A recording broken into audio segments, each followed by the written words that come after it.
Ang buhay mag-asawa, dili masayon, kinahanglan nga at tubangon niyo mga maabot na trials and difficulties. Pero nagiging kalipay, lalo na kung ginaupudan san pagpangadji sa Ginoo.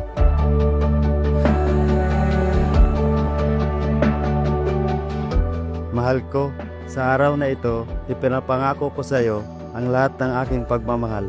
Ikaw ang kasama ko bawat hakbang ng buhay, sa bawat pangarap at sa bawat pagsubok.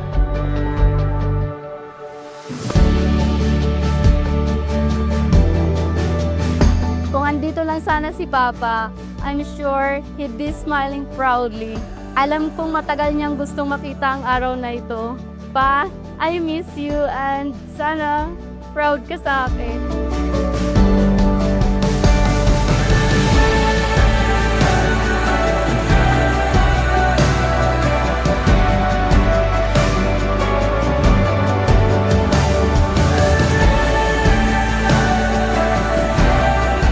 Ngayon, ibibigay ko sa iyo ang aking puso at kaluluwa.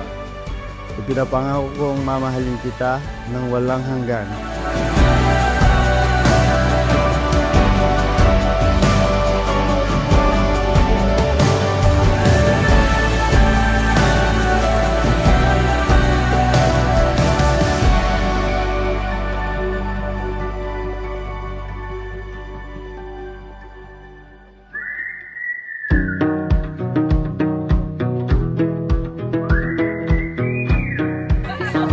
Mahal, ito yung araw na pinagdarasal natin. Ang araw na pinangarap lang natin noon. But now it's finally happening. We'll tell our kids. Naligo ka na ba? Nag-brush na ba? Inalingan mo ba kagabi? Congratulations. Wishing you a lifetime of joy and happiness. I'm happy for you both. You're the only one that makes this heart so free. It's a beautiful life, I still believe. I wanna grow up and old with you. I wanna do all the things I thought I'd never do.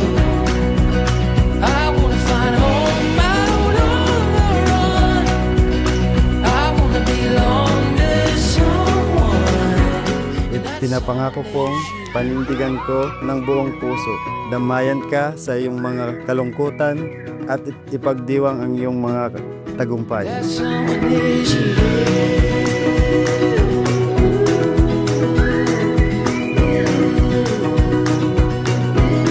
That someone is you. Dogs, thank you for always waiting patiently kahit gaano ako katagal bumalik. Thank you for being the kind of man that every woman prays for.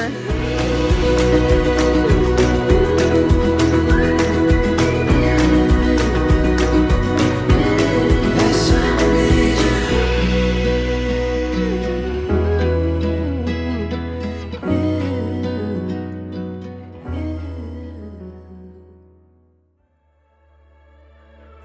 Ang iyong mga ngiti ang nagbigay saya sa aking puso.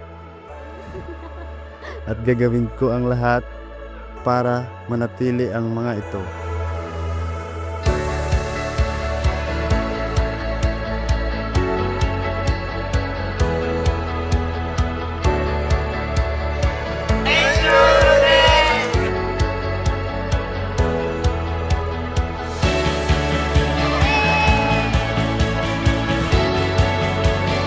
Handa na akong buuin kasama ka yung pamilyang matagalan nating pinapangarap. I love you, Togs.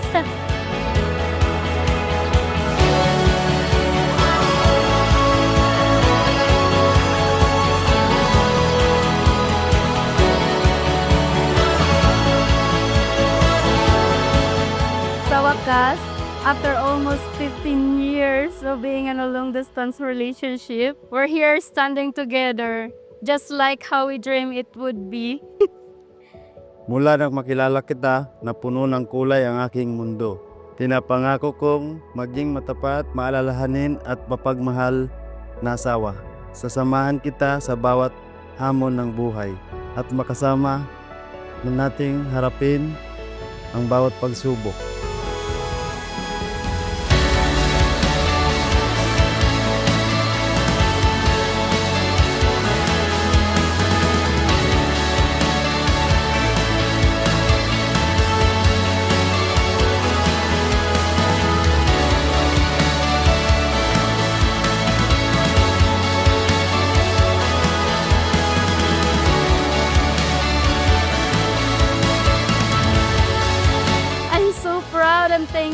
at kinaya natin lahat. And I know, kakayanin pa natin kung anumang dumating sa atin na sa hinaharap.